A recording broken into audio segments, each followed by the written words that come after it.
Bienvenidos. Esto es Fuera de la Caja. Yo soy Macario Esquetino y le agradezco mucho que me escuche en esta última emisión del 2023. Corresponde a la semana que terminó el 17 de diciembre. Hoy que grabo para ustedes día 18, de manera que ni el 25 de diciembre ni el 1 de enero vamos a grabar. Yo esperaría regresar con usted el martes 9 de enero, a menos que haya algo extraordinario, pero en principio hasta el 9 de enero regresamos para que usted pueda descansar estas 2 semanas. Esta semana que termina fue muy mala en la cuestión de las reglas sobre las cuales funciona la democracia. La democracia liberal no es simplemente que todo mundo vote u opine, sino que debe haber reglas sobre las cuales funcionemos para que esta eh, voluntad popular pueda medirse de una forma adecuada. Es decir, cómo se cuentan los votos, cómo se emiten, qué se hace cuando algún grupo está abusando de su posición. Estas son las reglas propias de la democracia y en México estas reglas se aplican durante el proceso electoral por el Instituto Nacional Electoral. Son evaluadas en caso de haber conflicto o duda por el Tribunal Electoral del Poder Judicial de la Federación, que además es quien califica el resultado de una elección. Pero también tenemos, digamos, detrás de esto, aunque no exactamente en el tema electoral, a la Suprema Corte de Justicia de la Nación. En los tres casos, en las tres instituciones a las que me he referido, tuvimos una semana negativa. Eh, el Tribunal Electoral es el caso que a mí más me preocupa. Ahí debería haber 7 magistrados para resolver estos conflictos que ocurren durante los procesos electorales o que están relacionados con el tema electoral. No hay 7, hay 5, porque los dos que terminaron en octubre no han podido ser reemplazados, igual que ha ocurrido con muchísimas otras instituciones en donde el Congreso no está cumpliendo su trabajo. Eh, en muchos casos esto corresponde al Senado, en algunos casos debe intervenir diputados, pero en cualquier caso ninguno de ellos está haciendo su trabajo. Tenemos un montón de instituciones que están cojas, que no pueden operar razonablemente. Incluso la Suprema Corte de Justicia le dio un permiso especial al Instituto Nacional de Acceso a la Información para que trabajara con solo 4 de los 7 consejeros que deberían existir en condiciones, pues, digamos, deplorables, pues. Pero esto es producto del deseo de López Obrador de acabar con todas las instituciones y concentrar el poder en su persona, cosa de la que ya hemos hablado muchas veces. En el Tribunal Electoral, los 5 magistrados que están en funciones tenían como presidente a uno de ellos, el cual fue depuesto durante esta semana porque hubo una rebelión de 3 contra 2. Uno de esos dos era el presidente, no aguantó la presión, no sé bien por qué. En realidad no había razón jurídica, digamos, para reemplazarlo, pero argumentando pérdida de confianza, que fue lo mismo que se hizo hace algunos meses para quitar de esa presidencia a José Luis Vargas, un magistrado muy tramposo. En ese caso, pues yo lo entendía, en el caso actual no lo entiendo bien, pero pues ya se convirtió en una herramienta para cambiar a los funcionarios. Y estos 3 magistrados cercanos a el gobierno, pues se rebelaron contra el presidente, lo quitaron y lo reemplazan por una magistrada, la señora Soto, me parece que se apellida, que va a ser ahora la presidenta, empezando el año. Ella es muy cercana al gobierno de López Obrador y esto es una pésima noticia porque pues se trata de que estas instituciones sean lo más imparciales posible. Sabemos que esto es imposible en el caso extremo, eso no puede ocurrir, pero razonablemente imparciales. Vamos a ver qué es lo que ocurre con el tribunal, pero en principio es una mala noticia.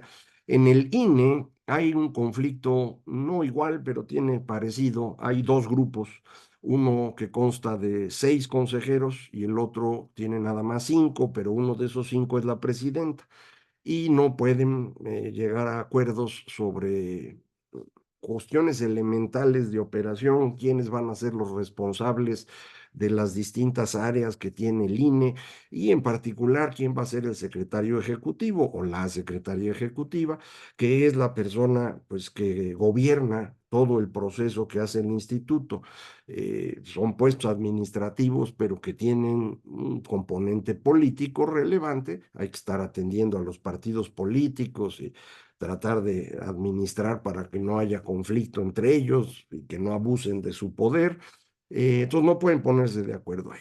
En el último elemento que tenemos para mantener las reglas funcionales en México, que es la Suprema Corte de Justicia de la Nación, usted ya sabe, el lacayo Arturo Saldívar renunció a la Corte de forma arbitraria, eso no se puede hacer. Este gobierno fue el que promovió que existieran estas renuncias cuando presionaron al señor Medina Mora para que se fuera.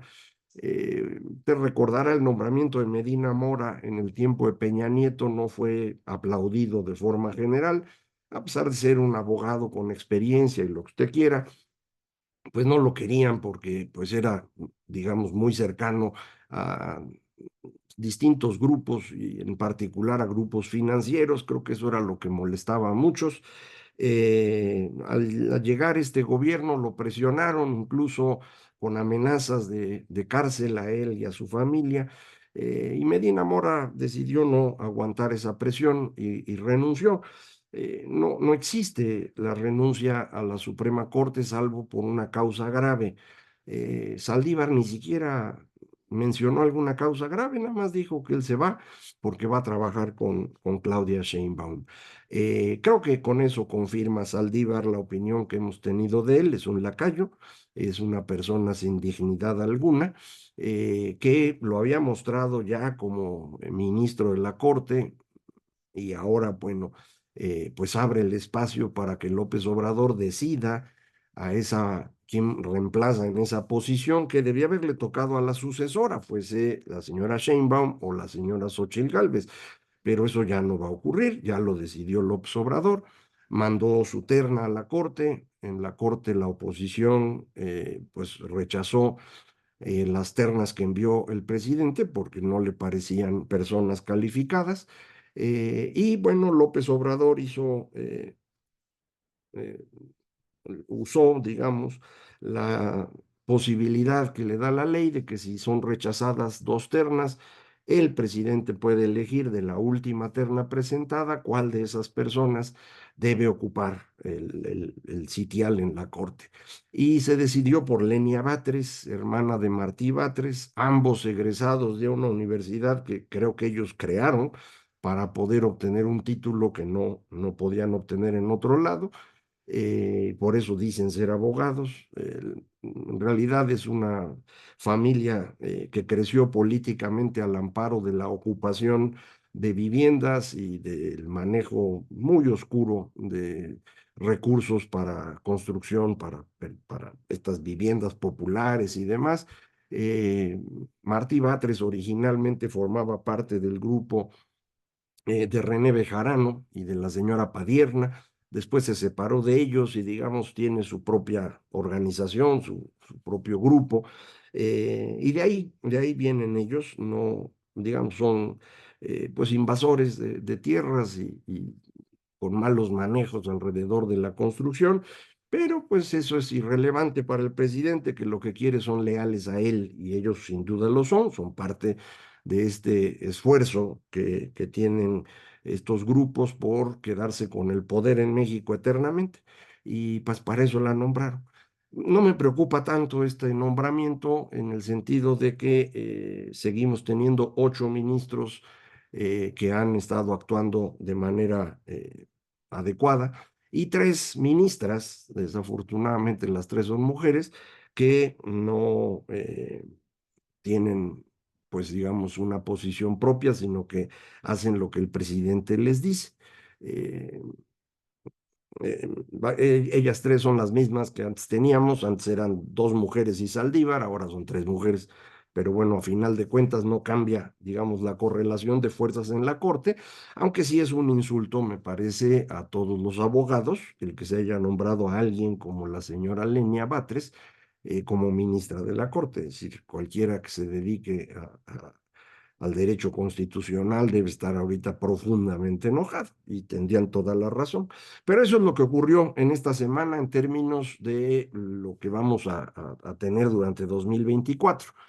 Árbitros cada vez menos capaces de enfrentar al poder o al revés, cada vez más cercanos al poder, que pueden incluso intentar orientar la elección en beneficio del señor López Obrador, que sin duda lo requiere. Hemos insistido aquí, Claudia Sheinbaum no tiene la elección ganada, ni mucho menos.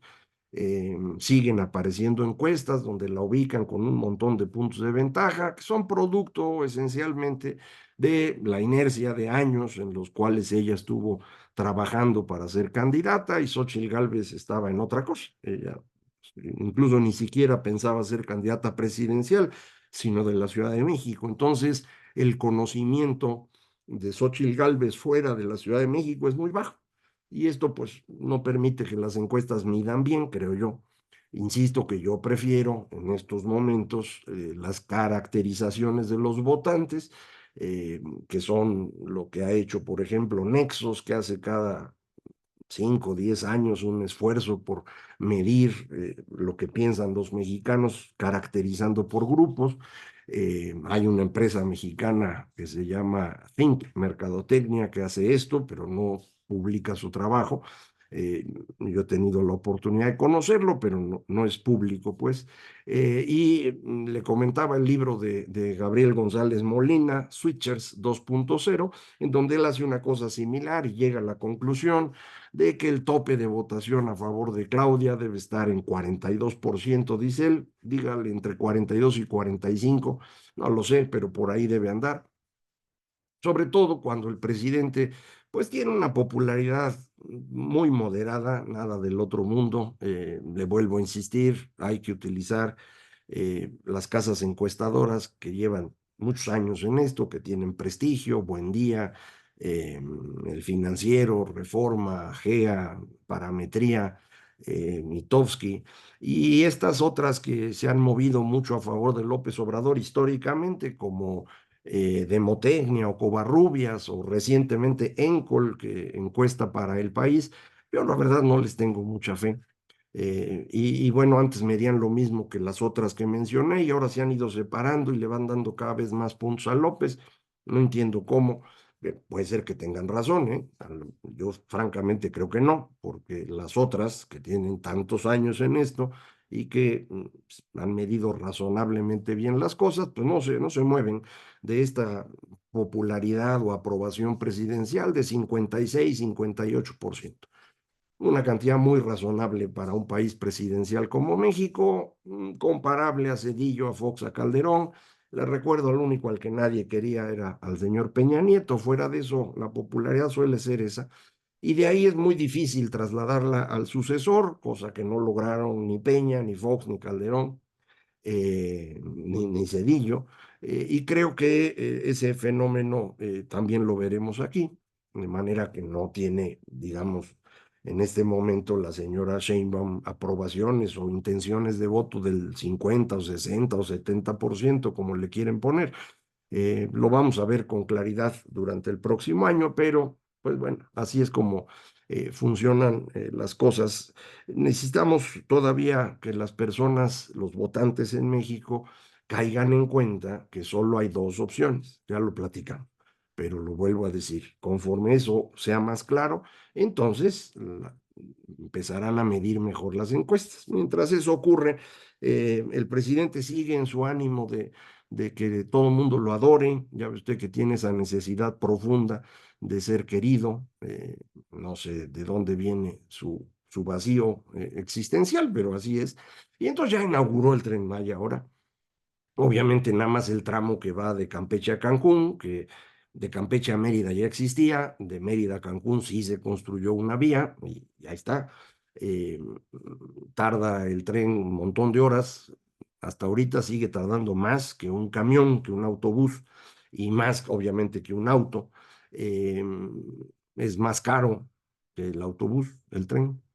Y en los primeros viajes, según lo reporta la gente de prensa, obviamente yo no he ido, eh, dicen que hay pues un montón de defectillos. Uno diría, pues es normal porque acaban de empezar. Pues eso es normal cuando uno es un mediocre, ¿no? Ese es el problema aquí. Y es el mismo problema del Felipe Ángeles, es un aeropuerto mediocre. Lo ven muy bonito porque está nuevo, pero es el mismo tipo de aeropuerto que es la Terminal uno de la Ciudad de México, que bueno, pues de los años 60, volverlo a hacer en el 2020 o 21, pues me suena muy absurdo, ¿no? Lo mismo con el tren, un tren que pues no tiene mayor utilidad, va a mover pasajeros, sí, pero los pasajeros se movían en autobús, ahora se moverán en tren, tardarán lo mismo o más y parece que no tan cómodos, pero además, pues eso no va a generar ningún desarrollo en la zona. Ese fue el argumento desde el principio, que iban a promover el desarrollo. Pues han gastado ahí algo y me imagino algunas personas consiguieron chamba y qué bueno. Ahora, pues ya se acabó la construcción, a ver qué otra cosa hacen. La parte que va de Cancún de regreso hacia Campeche, que es la más larga, tiene además el problema del suelo que hemos comentado aquí, o lo escribí hace muchos años, cuando empezaba la discusión, les dije, oigan, ese suelo kárstico, sí se puede construir un tren ahí, pero requiere una tecnología especial.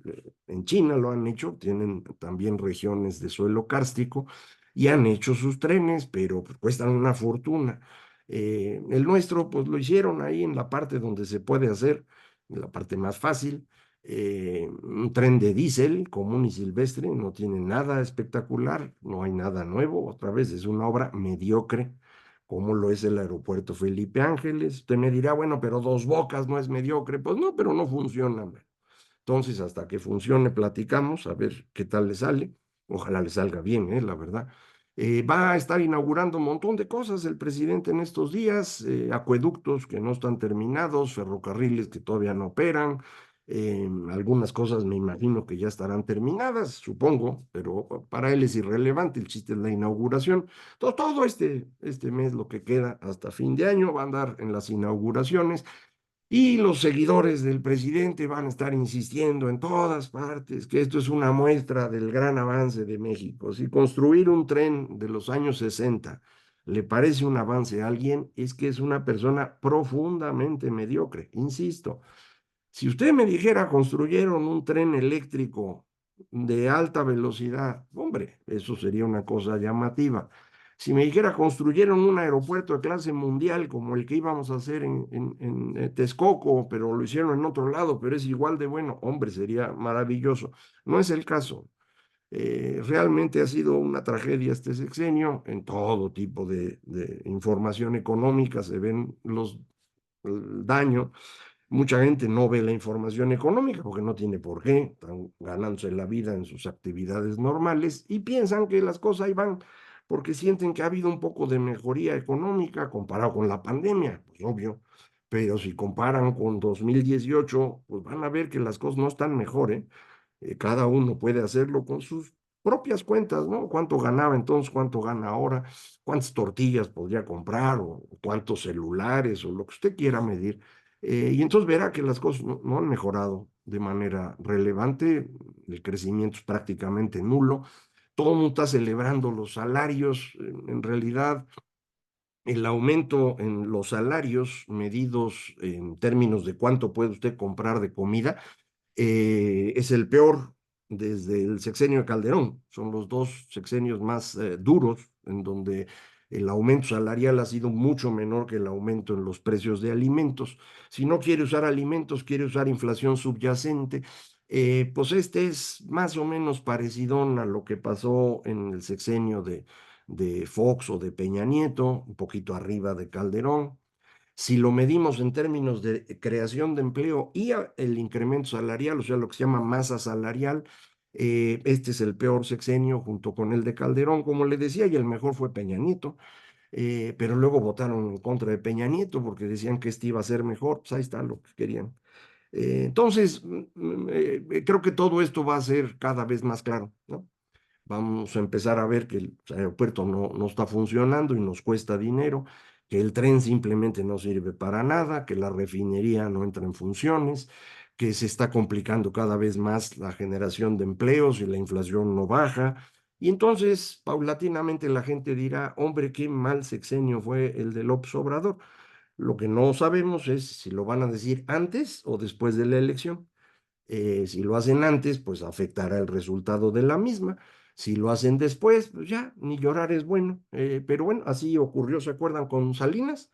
Todo el mundo estaba bien contento. Llegó la elección, ganó Cedillo, todo el mundo feliz y después se convirtió en el villano favorito.